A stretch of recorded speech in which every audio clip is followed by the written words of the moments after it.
हारे का सहारा बाबा खाटू श्याम हमारा। मित्रों, आज के समय में खाटू श्याम के भक्तों की कोई गिनती नहीं है और ऐसा कहा जाता है कि खाटू श्याम के पास जाकर हम जो कुछ भी मांगते हैं वो सब पूरे होते हैं। खाटू श्याम बाबा किसी को निराश नहीं करते।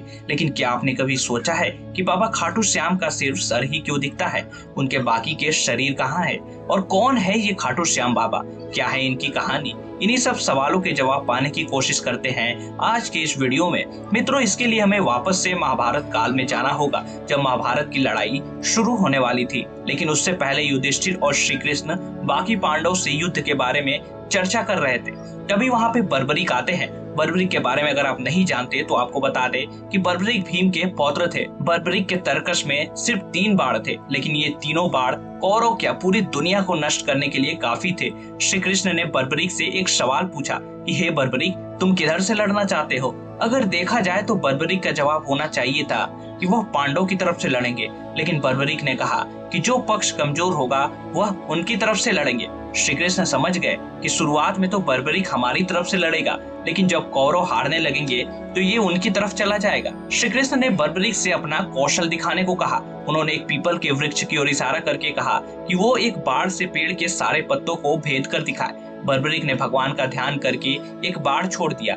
उस बाण ने पीपल के सारे पत्तों को छेद दिया और उसके बाद बाण श्री कृष्ण के पैर के पास आकर रुक गया, क्योंकि भगवान ने पीपल वृक्ष का एक पत्ता छिपा लिया था।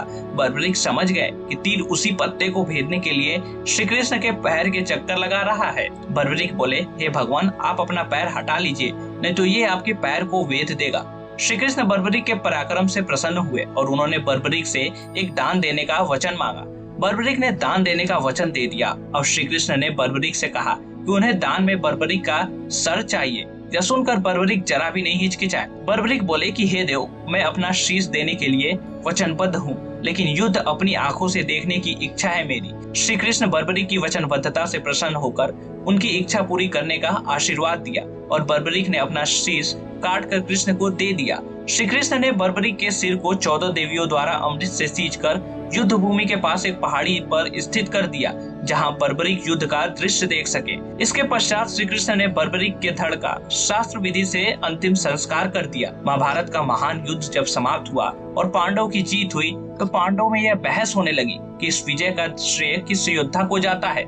इस पर श्री कृष्ण बोले, चूंकि बर्बरीक इस युद्ध के साक्षी रहे हैं, अतः यह प्रश्न उन्हीं से किया जाना चाहिए। तब भीम के पौत्र बर्बरीक ने कहा कि इस युद्ध की विजय का एकमात्र श्रेय श्री कृष्ण को जाता है, क्योंकि यह सब कुछ श्री कृष्ण की उत्कृष्ट युद्ध नीति के कारण ही संभव हुआ। बर्बरीक के इस सत्य वचन से देवताओं ने बर्बरीक पर पुष्पों की वर्षा की और उनके गुणगान गाने लगे। श्री कृष्ण वीर बर्बरीक की महानता से बहुत प्रसन्न हुए। उन्होंने कहा कि हे वीर बर्बरीक, आप महान हो। मेरे आशीर्वाद स्वरूप आज से आप मेरे नाम श्याम से प्रसिद्ध हो जाएंगे। कलयुग में आप कृष्ण अवतार के रूप में पूजे जाएंगे और अपने भक्तों की मनोकामना को पूर्ण करेंगे। मित्रों, श्री कृष्ण के वरदान से ही खाटू श्याम बाबा को हम आज मानते हैं। श्री खाटू श्याम बाबा जी अपने भक्तों पर निरंतर कृपा बनाए रखते हैं। बाबा श्याम अपने वचन अनुसार हारे का सहारा बनते हैं, इसलिए जो सारी दुनिया से हारा सताया गया होता है वो भी बाबा श्याम के नामों का सच्चे मन से नाम ले और स्मरण करे तो उसका कल्याण अवश्य ही होता है। इसलिए तो कहा गया है कि हारे का सहारा बाबा खाटू श्याम हमारा। तो मित्रों, ये थी कहानी खाटू श्याम की। आपका क्या कहना है इस पर हमें कमेंट करके जरूर बताइए। वीडियो अगर पसंद आई हो तो इसे लाइक और शेयर करिए। चैनल पर अगर आप नए हैं तो चैनल को सब्सक्राइब करिए।